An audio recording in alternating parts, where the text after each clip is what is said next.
Welcome back to the Members Welcome podcast, brought to you by 2B Agency, where we share new innovations, learnings, and implementations in our practice as community managers and strategists. To learn more about building your online community, please visit www.2bagency.co. Today, we're going to talk about a topic that Andrew and I are pretty passionate about, but we also invited a very good friend of ours, Steven, to be part of the conversation. So hi, Steven. Before we start, can you introduce yourself and tell us how you got into skiing years ago? Hey guys, thanks for having me on. Probably started skiing when I was about 12 or 13. You remember those things called timeshares? People had this timeshare in the Poconos of all places. That was my first exposure to ski. And one of the few things that was interesting about it, we were skiing in this place in the Poconos called Shawnee Mountain. And there would be 2 or 3 weekends a year where they would have skiing till like 3 a.m. What? So imagine as a high school kid, you and your friends just going up there, just bombing down the mountain because you could ski at night. And, Amazing. And yeah. there was ski patrol didn't care what you did as long as, nobody got hurt. That doesn't happen today. Not anymore. Not anymore. But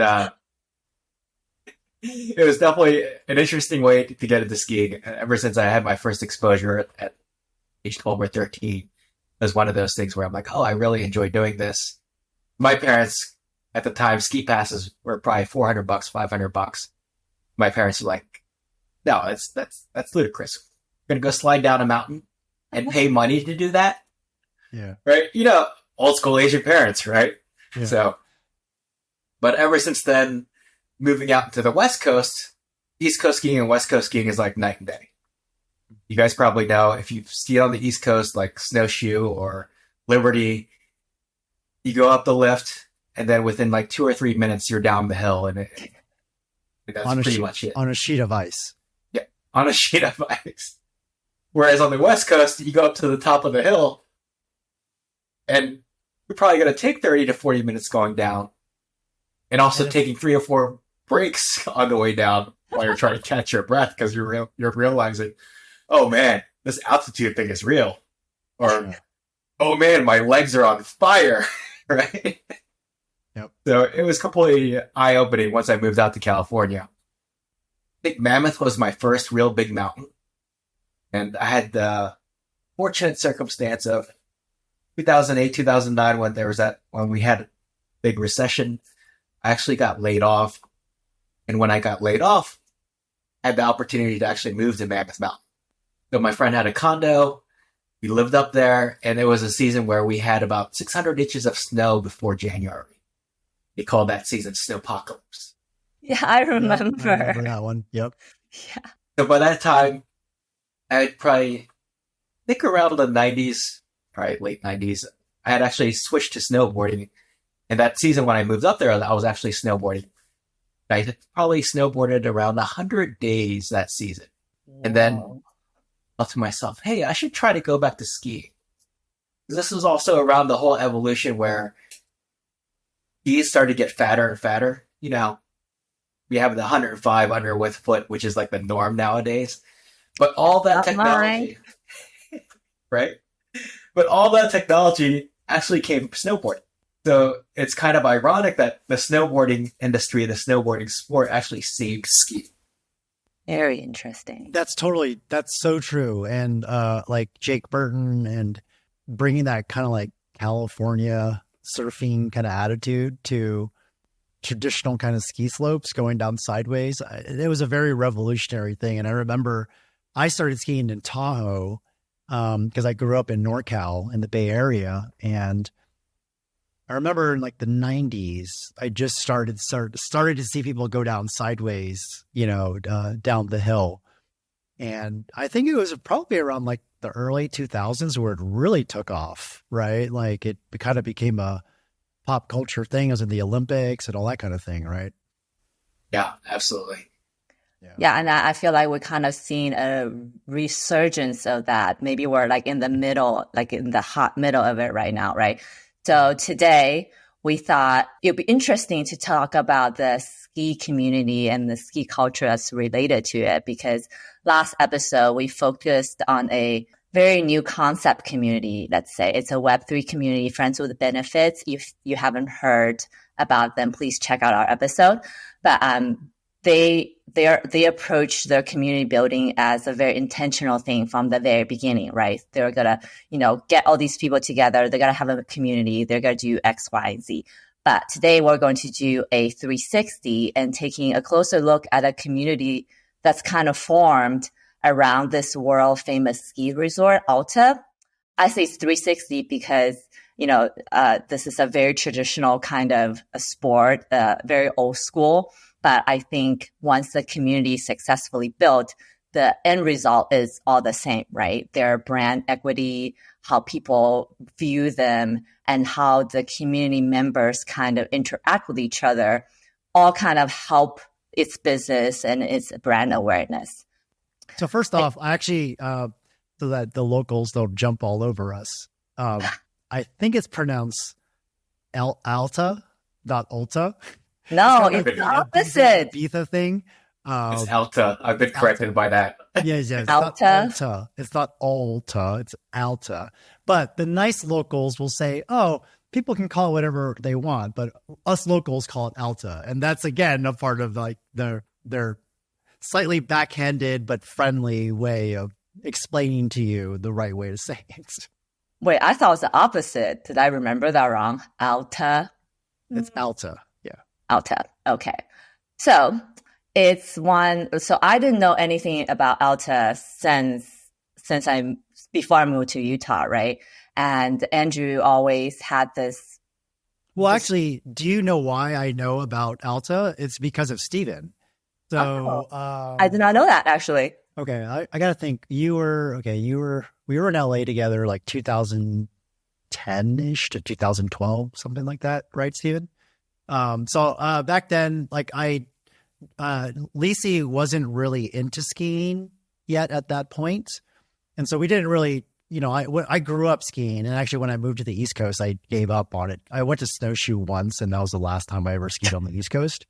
And I took a 12-year break, literally, man. And like, my brother and I were pretty good skiers. We had skied Squaw when it was called, it's Palisades now. And, Alpine Meadows and Kirkwood was a big place for us. So we were good skiers when we were growing up. It was a big part of our lives.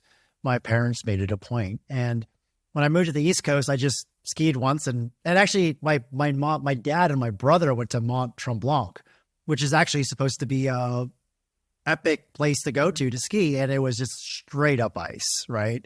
And so I never skied on the East Coast. And when Lisi and I moved back to the West Coast, I kind of, for a couple of years, I didn't really get into it. And then Lisi tried it out. And then Steven had always kind of been a diehard. And he told me about Alta. And the thing I still remember to this day was like, it's the best snow in the world. There's this canyon that you have to get up to, and it closes sometimes.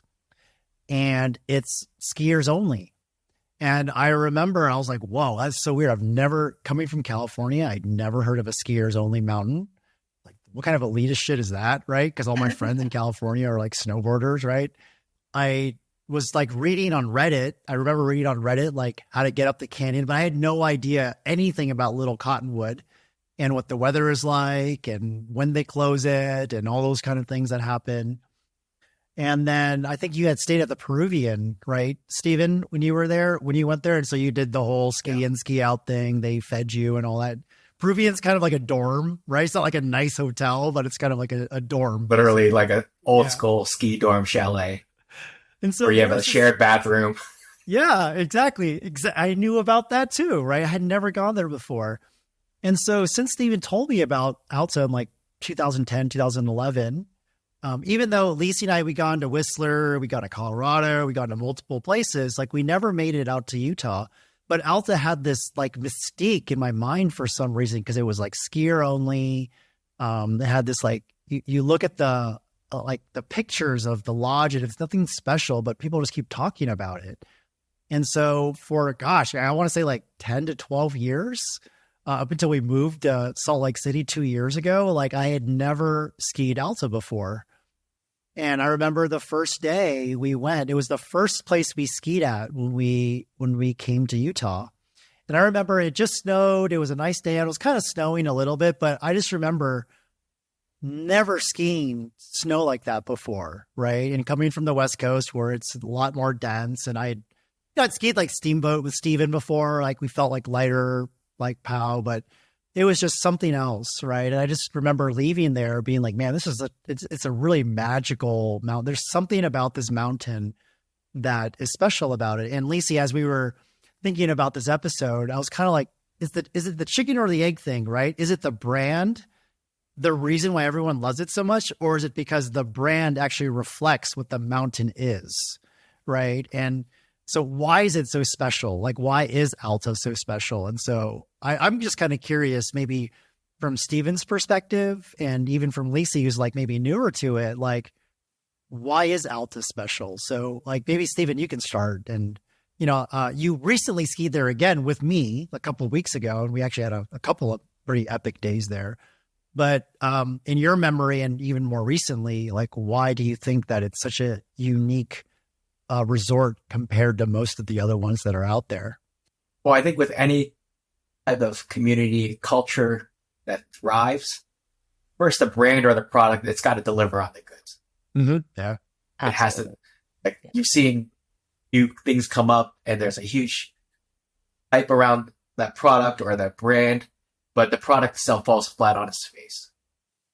Whereas with Alta, just because of the geographic location in the canyons, it literally does have possibly some of the best snow in the world. It's magical. It's like Hokkaido, right? Or like Utah or Japan. Is like, what? Yeah, what are you talking about, right? Yeah, so you've heard that term champagne powder. Mm-hmm. Blower powder. Mm-hmm. That all originated from Utah, particularly the Cottonwoods. There's where they are elevation-wise, temperature-wise, and the way that the canyon's laid out, they literally get some of the best snow. And then there's the culture piece of it, or the community piece of it, which is the people there, that they're truly there for the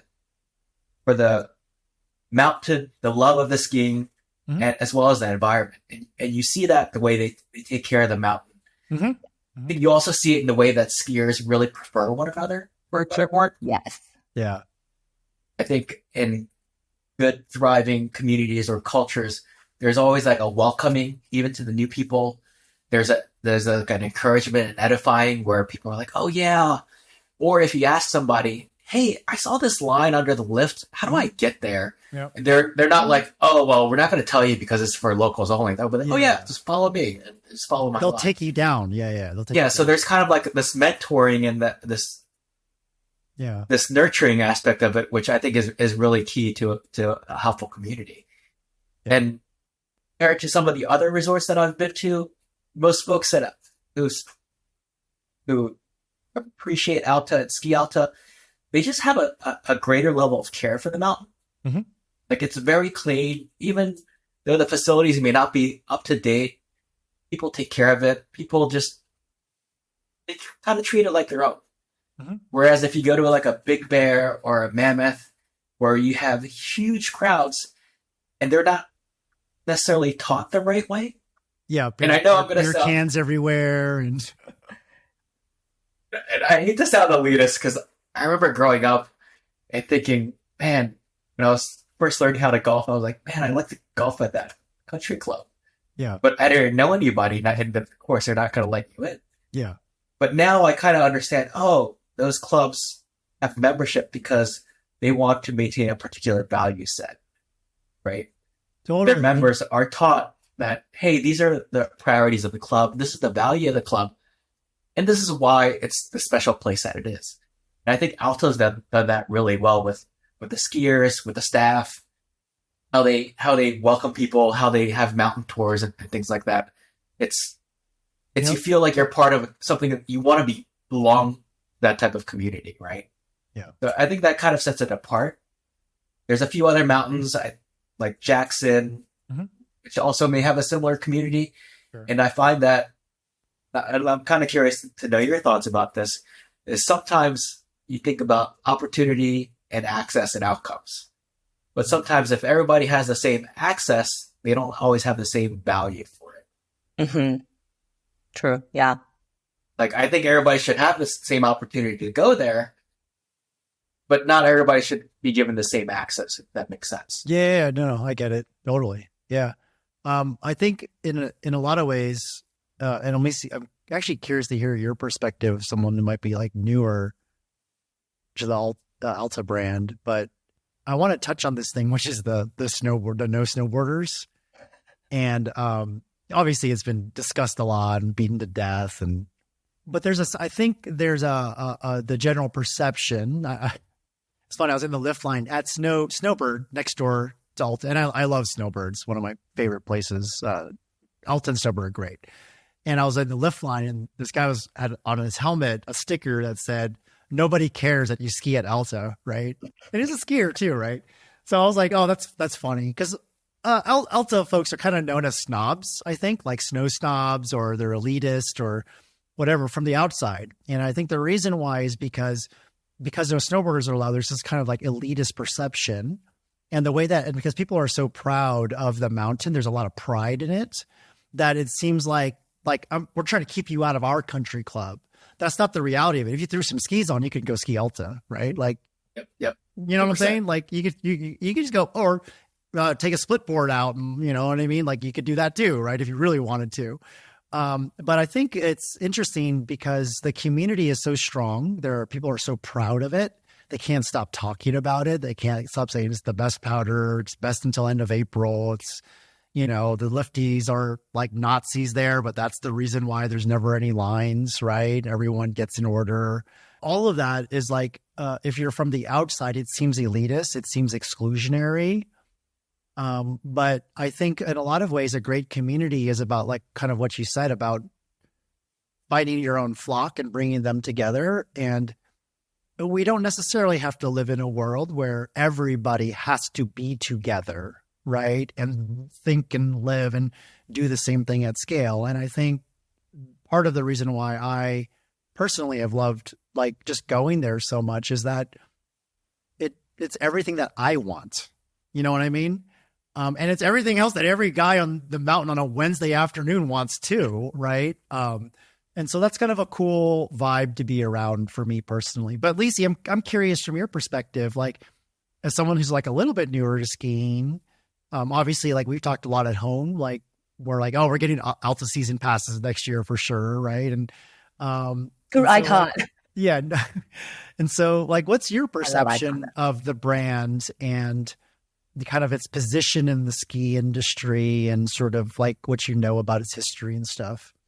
Yeah. So, when I first day ski at, last year was probably the first season I ski like over 30 days, became like a part of my lifestyle. Before was just, winter vacation once a year, twice a year. Right. And after I've been to all the resorts, in Utah, there's definitely a special feeling that you get when you go up the canyon, the Littlewood Cotton Canyon, getting through the Red Snake to get to that designation, right? The journey itself is hard, but once you get there, you get the greatest snow. And when we first started skiing, I was joking to Andrew that I want to make a tradition that first day and last day of the season, we should be at Alta, right? It's kind of to me, like a full circle of the season. You start and end at the best. So far we've been the reason is when the snow sucks everywhere else, it's average at Alta. And when it's average everywhere else, it's just epic at Alta. And so whether you're early season or late season, and like you said, Stephen, ski patrol, everyone takes care of the mountain really well. They don't just open up all their terrain at once. They wait, right? There's a method to it, right? And no one bitches about things being closed. They just know, all right, ballroom's closed. Cool. Maybe they'll get to it tomorrow or hopefully this afternoon, right? But no one's bitching about it. No one, everyone just knows like ski patrol's got to do their job, right? And I think when I, compared to other resorts after being in Alta, the feeling, I guess, like the people who go to Alta or host Alta season passes, they truly love the sport of skiing. Mm-hmm. They don't care about, the après ski, what you wear, how the lifty treat you. It's none of that. They just there for the love of skiing. and love the snow. And I think when there's not many people feel this passionate about something, it's just easy to make friends, right? And that out of all the mountains I've been to, I think I know like Alta has all these after school programs for the locals. They have a bird watching tour that anybody can join if you just show up at the front at 12. And, we see the same very eccentric skiers there every time I go. And we have a conversation about it, right? So that the being there makes you feel like you're part of something, which is something that I don't get, say, when I go to Deer Valley, which is also another ski-only resort. But when you go to Deer Valley, it's like you have a complete different mindset. Like you're there for the ski, but you're also there for the après, for the appearance of being at Deer Valley even, right? So it's a very different feeling. And when I'm at Alta, like if I fall, if I go down a like hard line that I'm scared of, there's always somebody there to asking me, are you okay? Do you need help? And which I don't really get in other ski resorts. And because of that, like I want to do the same for others, when I'm at the resort, even at other resorts, because being on both sides, I'm sure everybody's been on both sides, knowing kind of how scary it could be when you're on the slope and can't get down, or when you're like fear of hurting yourself. So being at Alta, I feel safer in a lot of ways. Like I know there's always going to be people helping me, and not that anybody there is going to leave me for dead, but I also like have that comfort knowing that there's going to, like I can always ask for help when I'm on the mountain. I think that gives me a lot of sense of comfort being there. And then on top of that, like Steven said, it's just the best snow that you can get out of all the other places. I feel like I've been ski bombed this week because I've been to the mountain twice already, and I had like the 2 most epic days. So that is awesome. That's awesome. I mean, I think the fact that you're doing 30 days a year, there's a huge breakthrough after 20 days of skiing this season. Yeah, for sure. Going back to one of the things that you mentioned about where people actually ask if you do okay when you fall.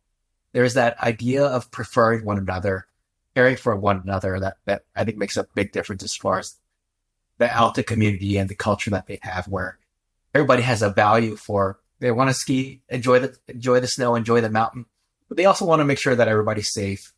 You're not going off of a cliff that you don't want to be going off of, or somewhere. Yeah, for sure. And I when I was doing research for this podcast, I didn't realize that Alta was a silver mine in the 1800s, right? And then after the mine's been tapped out, the landscape was left for ruin. They hire Alf Edgin, I'm hoping I'm saying it right, to kind of who is a Swiss, and to survey the land to see if it's suitable for winter sport.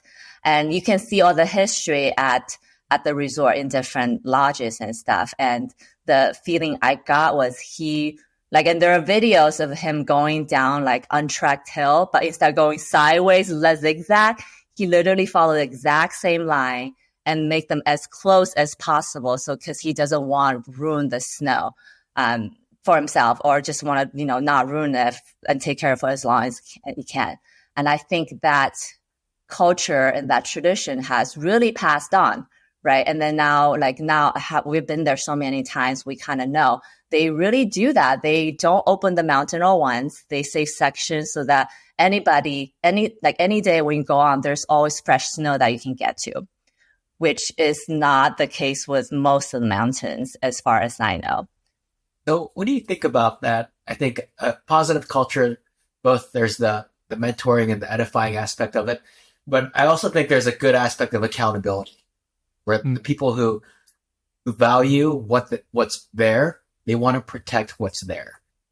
Like at Alta, I've never seen anybody, and nowhere near local like you guys are. You guys are locals now, but I've never seen anybody jump a line. Jump a line meaning, you know how ski patrol will have a no skiing, they'll block off certain areas. Yeah. At other resorts, particularly Mammoth, where you have a lot of the Southern California crowd, people will commonly duck a line, and sometimes even create their own avalanche. Yeah. But I've never seen that because everybody kind of respects the rope that the ski patrol sets it off. Yeah. So there's this accountability.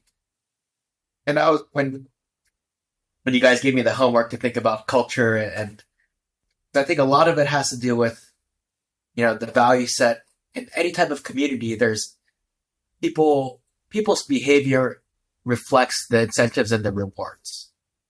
And I see this where I go to a gym. It's a local gym. It's been there. It used to be a Gold. It's been there for 20 some years, but everybody unracks their weight. And then I'll go to Planet Fitness with my wife and nobody unracks their weight. Mm-hmm. And I realized that's a culture thing. Yep. Yeah. At my gym, nobody wants to be that guy who left a mess for the next guy.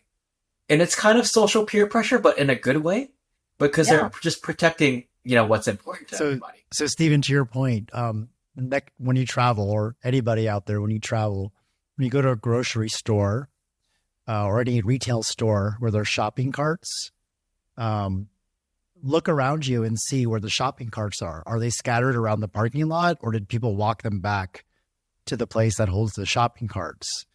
And that'll tell you a lot about the community that you live in. It's fascinating because in Utah, man, like, I look around, there's shopping carts. Everyone walks them back, dude.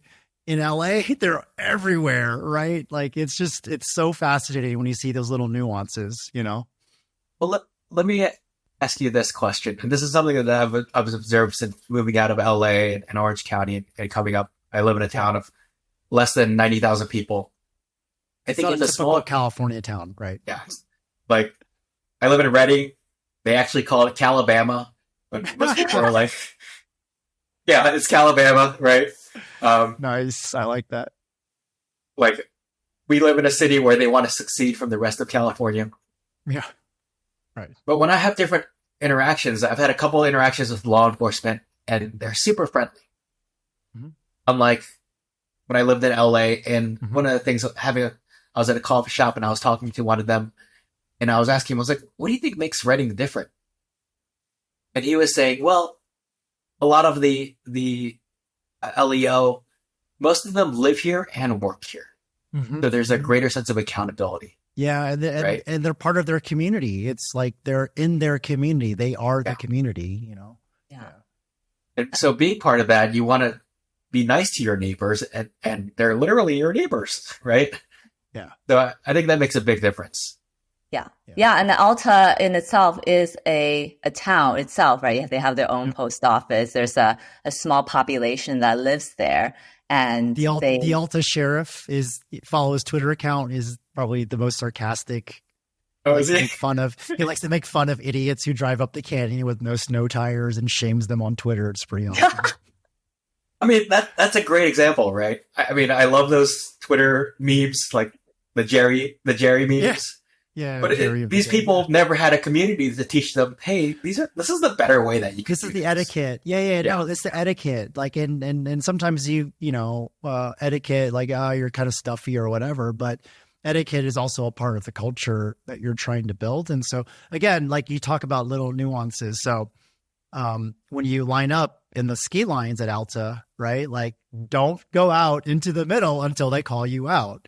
And don't be an idiot and don't quad up, right? Like if the lines are full and people are waiting, everybody just knows that because every single person that's on that mountain just wants to get out on the slope. The lifties know that. So they're like yelling at you, and it could be like, some people could take it the wrong way, but I'm like, good, yell at them, because I want to get up on the mountain ASAP. And if sometimes I'm not paying attention, they're yelling at me. I'm like, oh shit, sorry, dude. I'm sorry, man. Like that's it's not like, dude, screw you. Leave another job. Customer. Yeah, dude. Like it's just like, oh man, I screwed up. Oh, I'm sorry. That's not the way we're supposed to do things here. And some people see that as stodgy or stuffy or whatever. But, in a world where sometimes people just think they can do anything, it's nice to have, a framework or guardrails in place to just take care of some basic things. And everyone's kind of aligned with that. And in a lot of ways, that's what a community is about, right? It's like you kind of understand the core basic values of things, and you just kind of go with the flow, right? Like you're not trying to inject your viewpoint, or you're just going with the community's flow. And I see a lot of that, Yeah, go ahead. Yeah, for sure. And I think that is also the beauty of belonging in a community, right? Like all of us kind of reinforces the good And if we all collectively think a certain behavior is bad, then you probably do less of it because as part of the community, you want to be a good community member and you want to, pay it forward and be kind to other and the same kindness that you receive from others. So I think that is the awesome part of being in the community. You become a better person because of your peers. And I think the negative could be true for, other communities that don't have the same value as other communities. And you could go the other way very, very well. So actually, there was a YouTube video I shared with Steven. It's these like 3 guys. They're locals. They grew up in Little Cottonwood. They know Alta and Snowbird like the back of their hands, and they're really good skiers. They're just ripping it everywhere. And there's like this B-roll of them on, I think it was Wildcat. I'm pretty sure it was Wildcat. And the B-roll was basically saying, the guy was like, look, like the reason why we love the people here is that we try to build each other up. We try to challenge each other. We try to get us to do things that we're not comfortable with. And what he's mean by is just skiing steeper lines, And as you both know, like one of the beauty of skiing is like you're going out with your friends. You're trying things together that you might be a little scared of. You might be a little hesitant to try. You probably would not have done it on your own if your friends were peer pressuring you to do it, to drop into that bowl or take that line. But you build each other up and you encourage each other to take those risks kind of in a responsible way. And you look out for each other to make sure you're safe and all that kind of stuff. And I think like a lot of that happens at Alta, right? And when you get off the mountain with your friends after a day like that, there's like a certain bond that everybody has, and let's go do it again. All right, what's the next line we're going to take, right? And you really only get that within a sense of a community that it sort of extends itself when you're in the product, if you would, but also outside the product, because we're still talking about it when we're not on the damn mountain. You know what I mean? I just went yesterday, I was like, yeah, for sure. What do you guys think about? I think a big part of a good, healthy community is both seeing when your peers, friends, you see them both in the wins, but you also see them in the struggles. Mm-hmm. And sometimes when you see somebody going through a more difficult thing, and it helps you relate to them, and it also helps you learn from them. Yeah, absolutely. Yeah, because we all struggle, and we try to hide it from everyone because we don't want to point a person. We all want to project the best version of ourselves that we can, right? But I think a lot of what people don't realize is that the more vulnerable you are, like, I don't want to go down that thing, it's too steep, or I fell 20 times and I couldn't get out of that powder. Like when you go through those things together, you kind of share a little bit of a bond, and like there's no stronger bond that I think can be created sometimes through hardship, even if it's sitting in a canyon for 3 hours trying to get up, or digging yourself out of a stupid fall that you had in deep powder. Like those are things that are tough and, they're kind of annoying at the time. But if you experience them together in a group of people, like it's something that you share a common bond around a lot more than watching a TV show or anything like that, Yeah, I call those like rite of passage, right? Like I feel like everybody who have been to Alta on a busy day probably have experienced those things. But do you stop going because of inconveniences?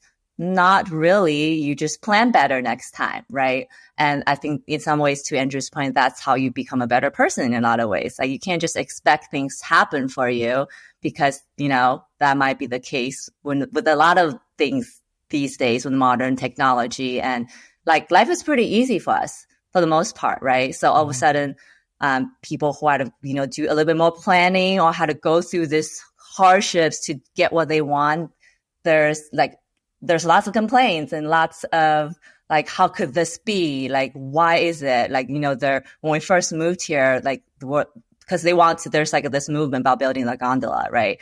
And it's like, why don't they build a gondola? Of course they should, so more people can get up. But now after being here for 2 years, we're like, maybe we don't need it. Maybe people just need to learn how to take care of their own shit better. Yeah, regardless. No tires on, for example. Yeah, like if you're going backcountry or you're going up the canyon, like in this day and age, you got to earn turns. You got to earn your turns now, right? Yeah. Like so many people are getting into the sport. It's expensive, right? And, if you really love it, and, we kind of crafted our lifestyle over the last couple of years around wanting to do this.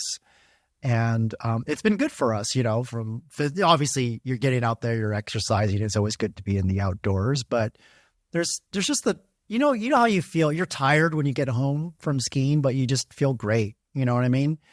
And I think a lot of people are seeking that. And with the pandemic and everything that's happened over the years, this sort of, gravitation towards the outdoors. And Lacey and I are totally in alignment with that trend, right? We're a statistic there, having moved from like LA to Utah.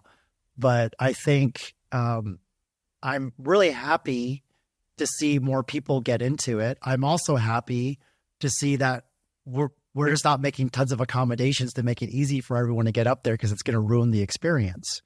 So I think you keep the parking lot the way it is. You don't build the gondola, right?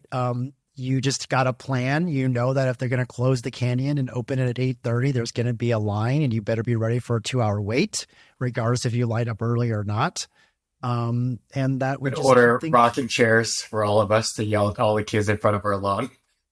Yeah. And basically I just became really old all of a sudden. Yeah, because yes, they are peeing on people's lawns, and I would be probably pretty pissed about that too. Yeah. But, I think all these things are like the activities and things that kind of bonds this community together, right? Because we kind of went through that. We know what it's like, and then we share tips on how to do it better instead of complaining about it, I guess, because it can be changed.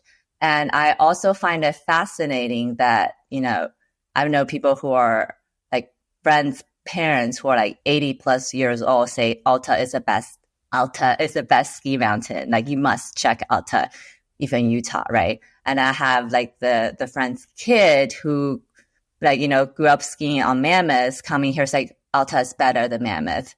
Like, these are even a just 4-year-old, like 4-year-old, like those things are just like, I think it's so pure coming from a kid, especially like they know the difference. I mean, I don't know exactly what the difference is in their head, but the fact that is felt, it really makes that place really special. That's an interesting perspective regarding Mammoth. So Mammoth was a resort that used to be privately owned. Mm-hmm. It was recently purchased by Alterra a few years ago. And there's been a pretty big shift. I love that Alterra is making the sport more accessible for a lot of people, and it's increasing the sport, which is great. But they're also making every mountain like a big box store. Yeah, it doesn't need to be Vail everywhere, right? And it's like you'd have this village with the Louis Vuitton store in the village, and that kind of thing, right? Yeah. And Mammoth, this is just my opinion, Mammoth was my local mountain for 8-10 years, but now it's just not the same anymore. Because when it was owned by the McCoy family, Dave McCoy, who's like founders, they would have like special early ups for season pass holders. They would do a special breakfast. So there was like a culture around Mammoth like they had at Alta. Yeah. But once it became part of Icon, they stopped doing those things. I don't know whether it was because of cost, many people, different things. But a lot of the things that made Mammoth unique, they did less of. Like one of the things that was unique about Mammoth, you guys remember Cornice Bowl? Yeah. Mm-hmm. But one of the reasons that it's named Cornice Bowl is when the snow comes in and Ski Patrol doesn't knock the cornice off, there used to be this big cornice where you could just kind of launch off of it to the bowl. Yep. Right up to 2023, right? Yeah. Yep.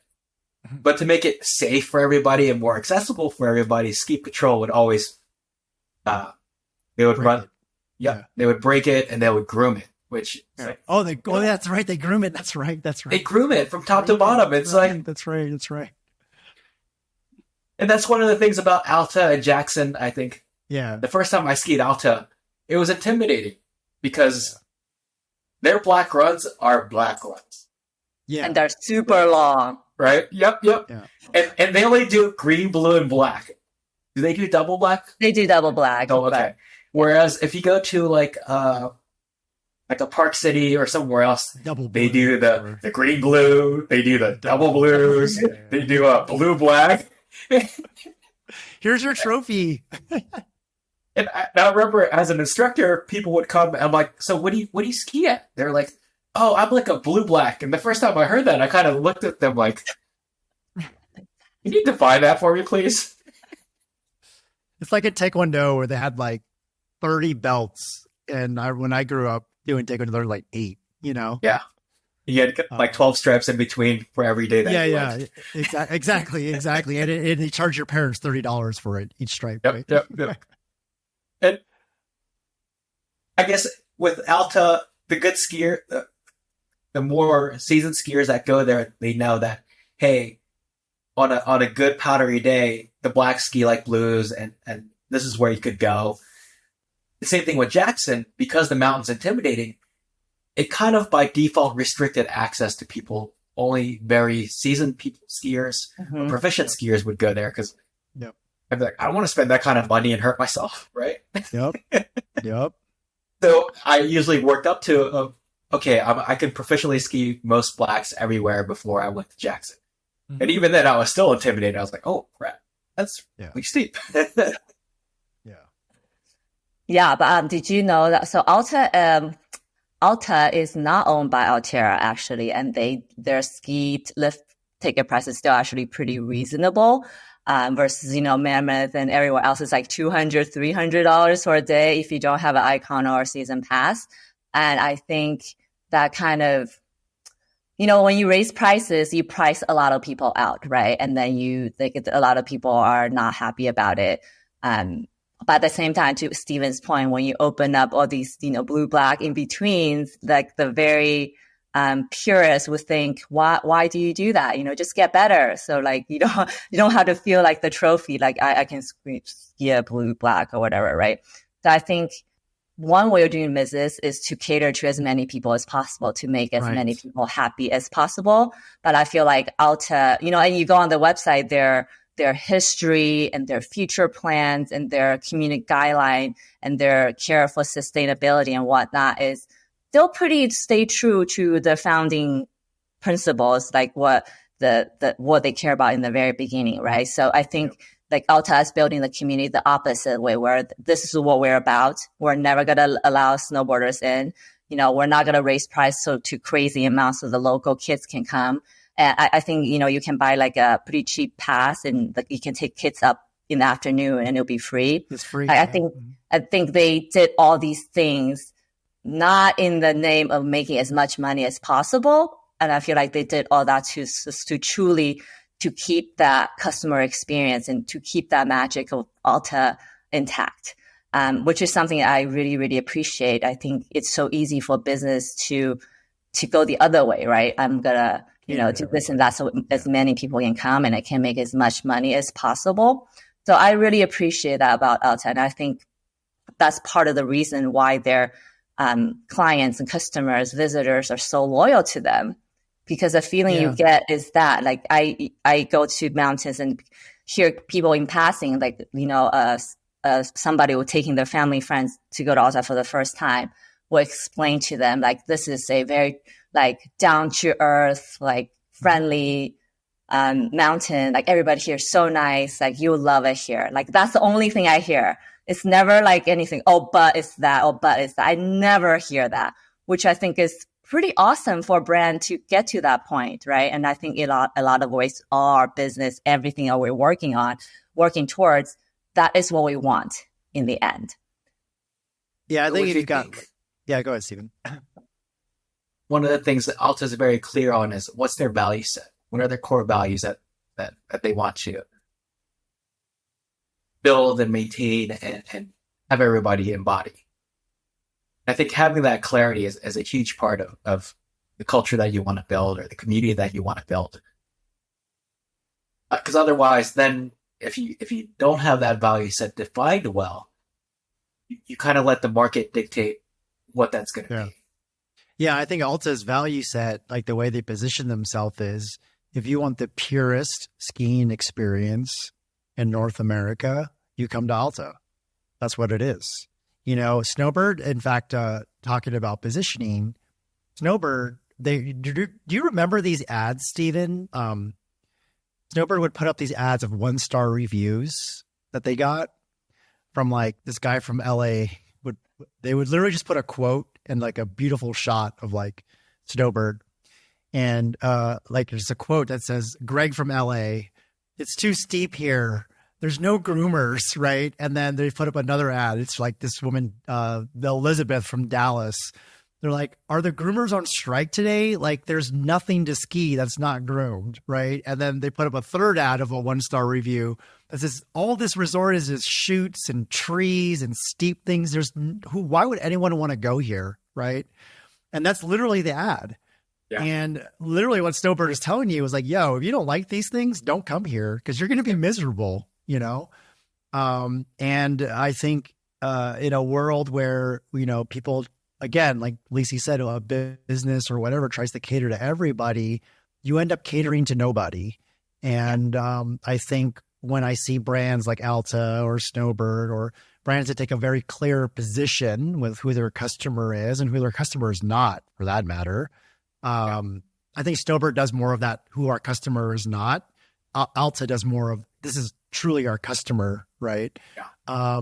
And we don't see it that much in marketing because we're afraid of being exclusionary or not inclusive or, but the reality of it is if you create something special, it's special because it's special to a small group of people to start with, right? And that's usually as you get traction. But if you try to make it special to everybody, you kind of lose that magic. And that's why I think when you hear a lot of people talk about why Alta is so special, is they call it has a soul, it has a vibe, it has, you know, like these really kind of like wishy-washy ways to describe it, but it's so true. You like when you step out of your car into that Wildcat lot and you kind of look up at that Collins lift, you're like, all right, today's going to be a fucking awesome day. I'm so ready. Right. And it's just a vibe. You get on the lift, everyone's have a shit-eating grin on their face, right? Because they're about to hit some epic line. And it's just a vibe, man. And there's no other way to describe it. And it's because of the people that's there. It's because of the people that built the brand, because of the people who work there. And, you know, I feel really blessed to have these kind of experiences. Because I never thought about this until we started talking about this, but yeah, it feels like all the companies in the world are trying to build something for everybody, right? From the Amazons and Apples, you know, all the way down to the Disneys and you kind of lose a little bit of the specialness of what your brand is about. And ultimately, if your brand was built through a community, you know, does that water down your community and the core people in it? And so this was a really interesting discussion, I think, because it actually made me realize that, you know, it's okay to not necessarily exclude people, but to know like who your people are, right? Was it you who told me this in this day and age of people, corporations, organizations are afraid of being seen as non-inclusive for everybody? Yeah. Somebody had made a statement to, I think this was at Coinbase. I can't remember if you. Oh yeah, Coinbase. Brian Armstrong, the CEO. Yeah, I did tell you. Yeah. Where one of the employees were asking the CEO, "Hey, shouldn't we wave our diversity flag for this?" And his response kindly was, "Hey, we want people that are 100% committed to making to the mission, crypto and devoted to the mission. If you want to do that, more power to you. Just do that elsewhere." Right? Yeah, I have no problem. Yeah. Of course I want that, but that's not the point of why our investors put money into this company and X, Y, and Z. And that's almost like me, hey, Alta, like, why aren't you not letting snowboarders in? Let's start a petition. Let's do this. You know what I mean? Like, it's like sometimes we just need to let things be, right? Things are great because of the way they are and just let them be, you know? Did I tell you that story? Second or third night, I was staying at the Peruvian. I was downstairs on the workbench waxing my skis. Mm-hmm. There's a sticker there that says Alta Snowboarding Team. Oh, yeah. And it's like a bunch of the lifties who actually snowboard. They ski and snowboard. They're like, oh, yeah, we'll actually snowboard down one run just because they take the lift up. Yeah, once. But they got to hike it, right? Yeah, like, you got to earn it, dude. Yeah. Or you come over from the snowboard side and you just come down.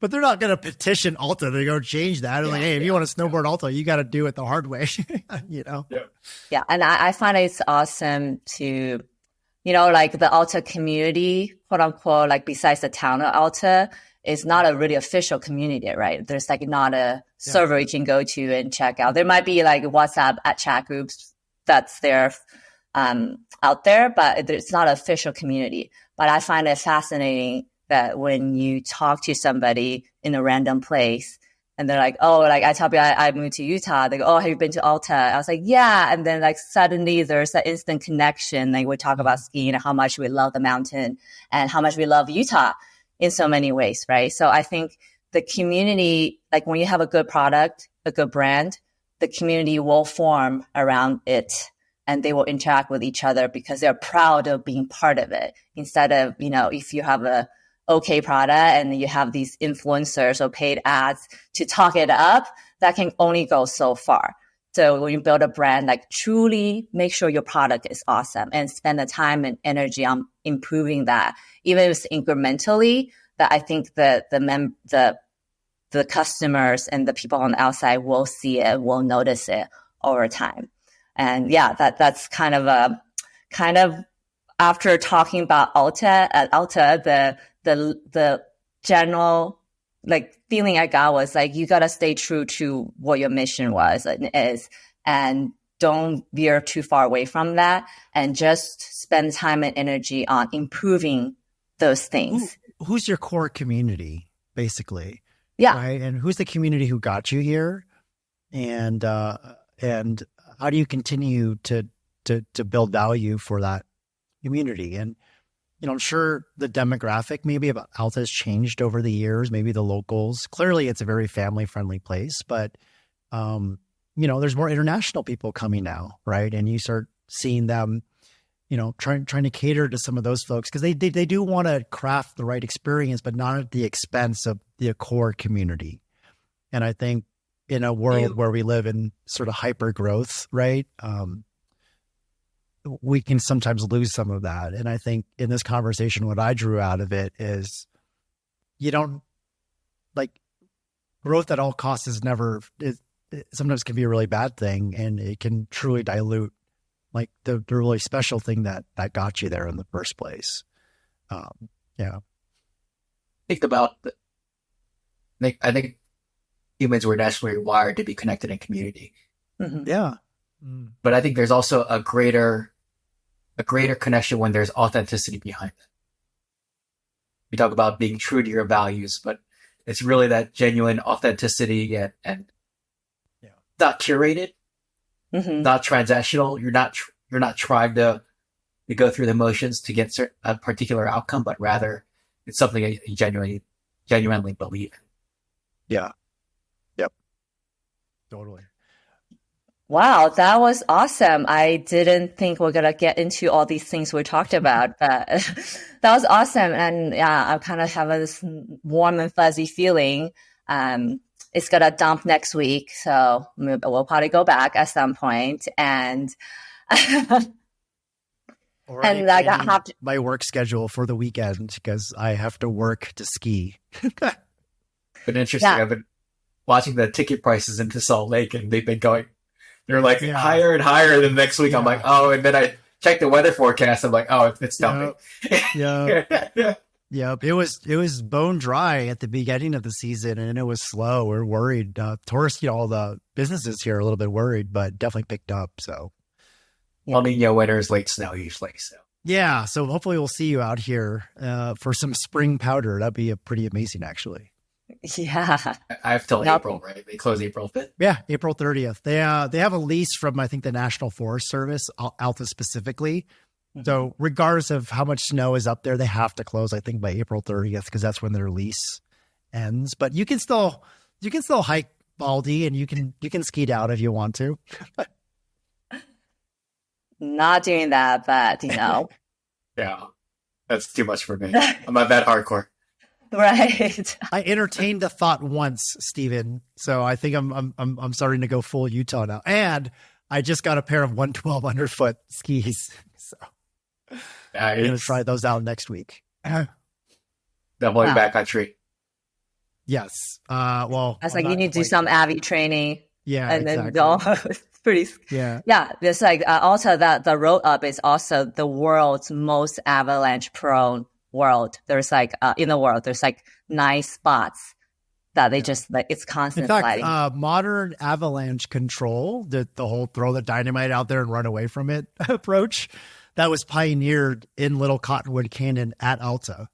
So all the ski patrollers in Europe and in Japan and Canada, all over the world, the way they learned, like the technique that they use to do avalanche control, shoot howitzers at the mountain, throw dynamite, down chutes and stuff. It all originated from Alta.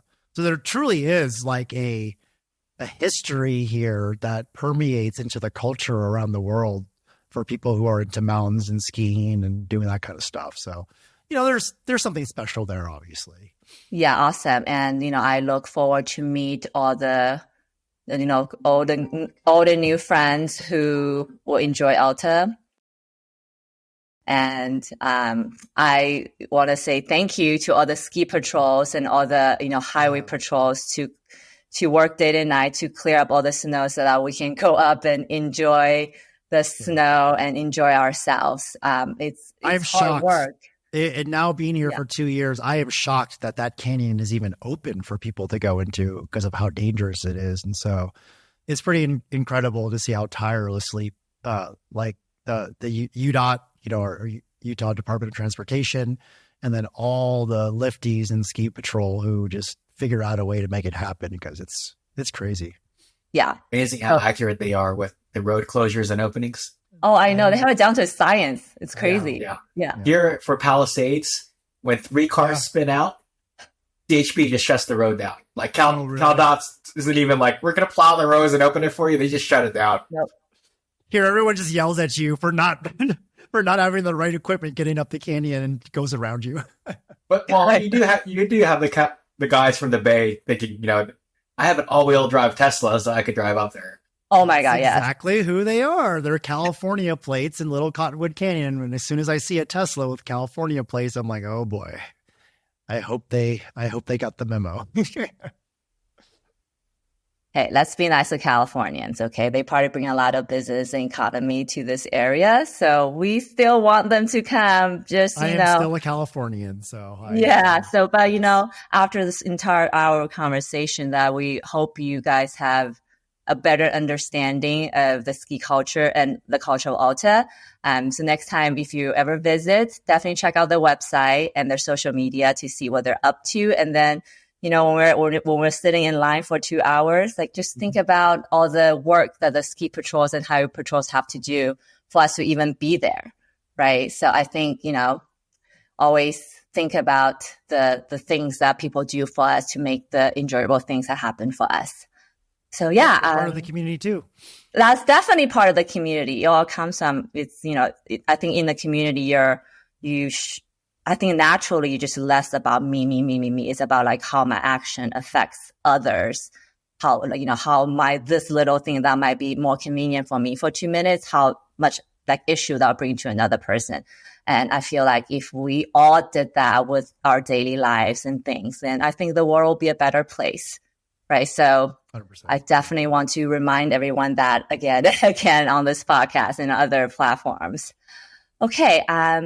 Thank you, Stephen, for coming and hang out with us and share your skiing history, which I didn't even know some of it, actually. Thanks for having me. Yeah, and that's a long time ago. Craziness.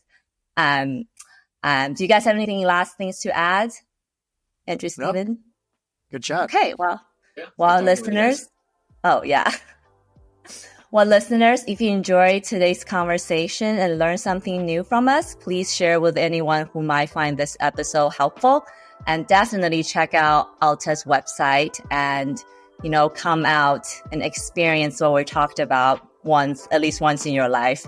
And please don't forget to hit that follow, subscribe button to get notified. You can also check out the blog page on Toby Agency's website where we share insights in community building, pay-per-click, email marketing, and other marketing tips. And lastly, don't forget to follow us on social at Run with Toby. See you guys next month. Bye.